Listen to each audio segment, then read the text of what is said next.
guys, for the first time since tragedy struck, influencer Emilie Kiser has returned to social media following the heartbreaking death of her 3-year-old son Trigg, who drowned in the Kiser family's backyard pool back in May of this year. Emilie's emotional comeback has reignited public discussion not just about the devastating accident itself, but also about parental responsibility, online privacy, and the scrutiny that comes with living life in the spotlight. Honestly, because of all the harsh criticism Emilie's been getting over the last few months, I honestly didn't expect Emilie to step back into the spotlight so soon, but she is back. She's made a lengthy post on all her social media platforms. For months now, she's been the subject of relentless debate, some of it empathetic, but much of it brutally unforgiving. Let's get into this. For those of you not in the loop, on May 12th of this year, Emilie's husband, Brady Kiser, was home with their 2 children while Emilie went out with her friends. This was the first time she had went out in a very long time since becoming a mom. Brady was left home alone with his son Trigg and their second newborn. And at some point, Brady lost track of Trigg's whereabouts. Initially, Brady told investigators that Trigg was unsupervised for only 3 to 5 minutes. Trigg went outdoors, and later, video evidence obtained by the Chandler Police Department reported that the window was way longer, closer to 9 minutes, with about 7 of those minutes spent submerged in the water before being discovered. Trigg was pulled from the pool, CPR was started, and he was rushed to the hospital, but tragically, despite medical efforts, he passed away 6 days later on May 18th of 2025. Now, their pool did not have a permanent safety fence, and the protective cover had been removed at that time, and Emilie is now emphasizing that such safety measures could have saved his life, even though Brady has been getting called out all over social media because it's been said that he was supposedly betting and watching TV, and that's what caused him to lose track of where Trigg went. So people had been going haywire over that as well.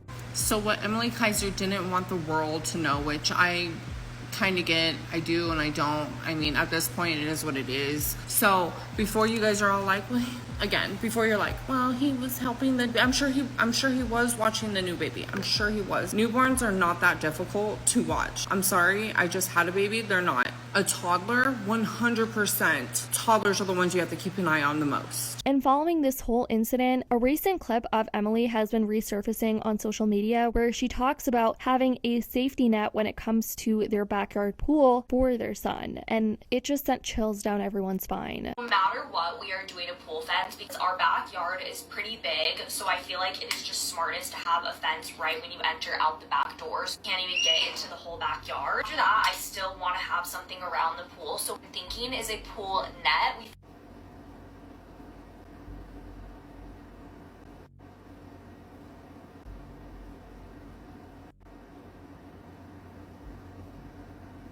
Can't believe that we're finally gonna have a backyard and a pool. It's like just literally what we've always dreamed of. Emilie subsequently ended up filing a lawsuit requesting that the court restrict access to records surrounding Trigg's death. In the lawsuit, Emilie's rep detailed Emilie's grief, writing, "Emilie is going through a parent's worst nightmare right now. She lost her young son." The message continued, "Emilie is trying her best to be there for her surviving son, 2-month-old Theodore, but every day is a battle." The lawsuit also details Kiser's request that the court prohibit the release of any further details surrounding her son's death, describing this as a profound invasion of privacy, and rightfully so. Disclosure of graphic or intimate death-related records causes renewed trauma to surviving family members and violates their right to grieve privately. By July, Chandler Police recommended Brady be charged with felony child abuse for alleged negligence, and the case was forwarded to prosecutors who ultimately declined to pursue charges due to insufficient evidence. Still, the mere possibility of criminal charges against Brady deepened public scrutiny and made the Kisers a lightning rod for debate. On August 28, just yesterday, Emilie broke her silence. Her post has hundreds of thousands of likes, so it seems like she is getting a ton of support throughout all of this. She did disable the feature for people to comment, which I completely understand because people have been brutal and they've just been going at her over these last few months, and it's just not the time. She lost her 3-year-old son. She lost her world. I can't imagine the emotions she's going through. What she said was very poignant, you guys. She wrote, "Loss of this magnitude feels impossible to put into words. I've spent days, weeks, months trying to find them and also take the time I've needed to digest the loss of my baby.